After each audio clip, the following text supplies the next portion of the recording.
So when we give ourselves compassion, the research shows we actually reduce our cortisol levels and release oxytocin and opiates, which are the feel-good hormones. And when we feel safe and comforted, we are in the optimal mind state to do our best.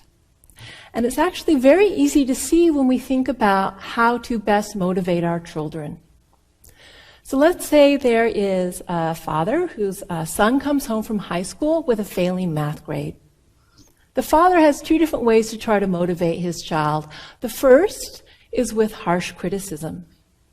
The son comes in, shows the father the math grade, and the father says, "I'm ashamed of you. What a loser. You'll never amount to anything." Doesn't that make you cringe? And yet, isn't that often precisely the type of language we use with ourselves? And what's going to happen to that son? Will he try harder? Well, yes, he will for the short term, but eventually he's going to lose faith in himself. He's going to become depressed, and he will become afraid of failure and probably give up math because the consequences of failing again are just too dire. But what if the father takes a compassionate approach? The son shows him the failing math grade, and the father says, "Ooh, ouch. Wow, you must be hurting. I'm sorry. Hey, give me a hug.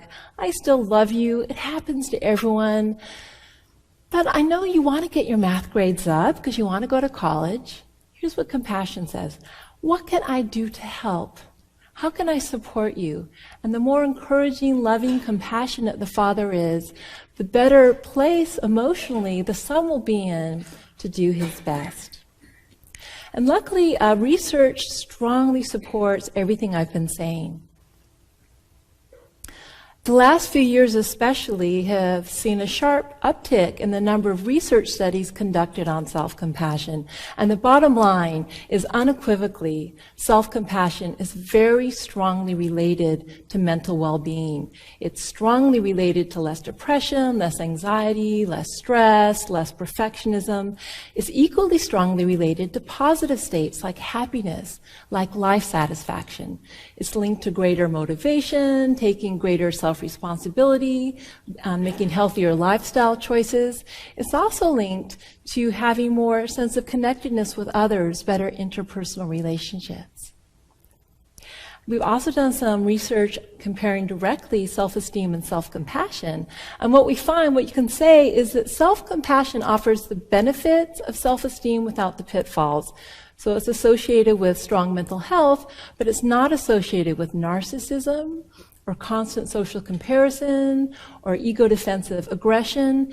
It also provides a much more stable sense of self-worth than self-esteem does, because it's there for you precisely when you fail. Just when self-esteem deserts you, self-compassion steps in and gives you a sense of being valuable, not because you've reached some standard or you've judged yourself positively, but because you are a human being worthy of love in that moment. And again, this is something I really know from my personal life. All right. The greatest challenge I have faced in my life so far was when my son Rowan was diagnosed with autism. And luckily, when he was diagnosed, I had a long practice of self-compassion under my belt. So when I first got the diagnosis, I felt incredible grief. I even felt some shame.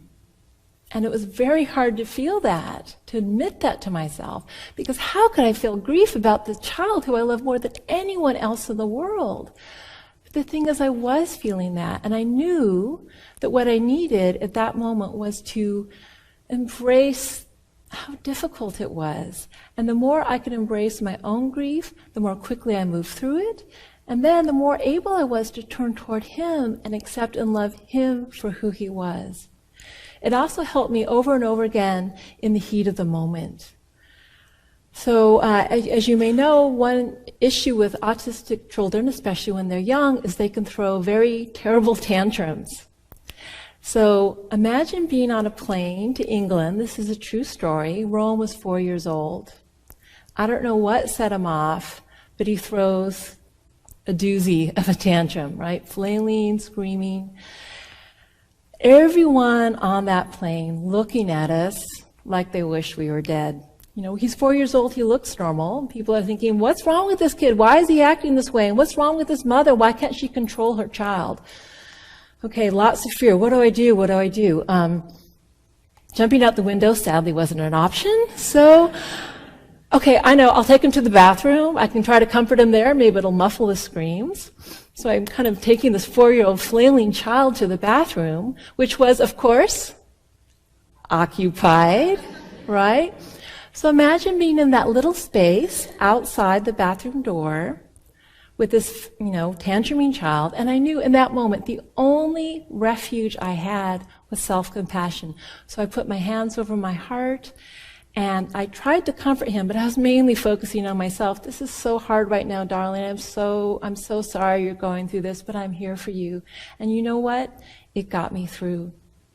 And by allowing myself to be open-hearted toward myself, I could remain open-hearted to Rowan.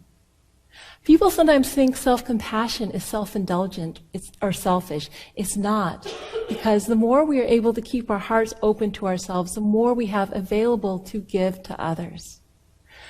So I would like to invite you to try to be more compassionate to yourself, especially as women. You know how to do it. You know how to be a good friend. You know what to say to comfort someone when they're in need. You just have to remember to be a good friend to yourself. It's easier than you think, and it really could change your life. And that's why I think self-compassion is an idea worth spreading. Thank you.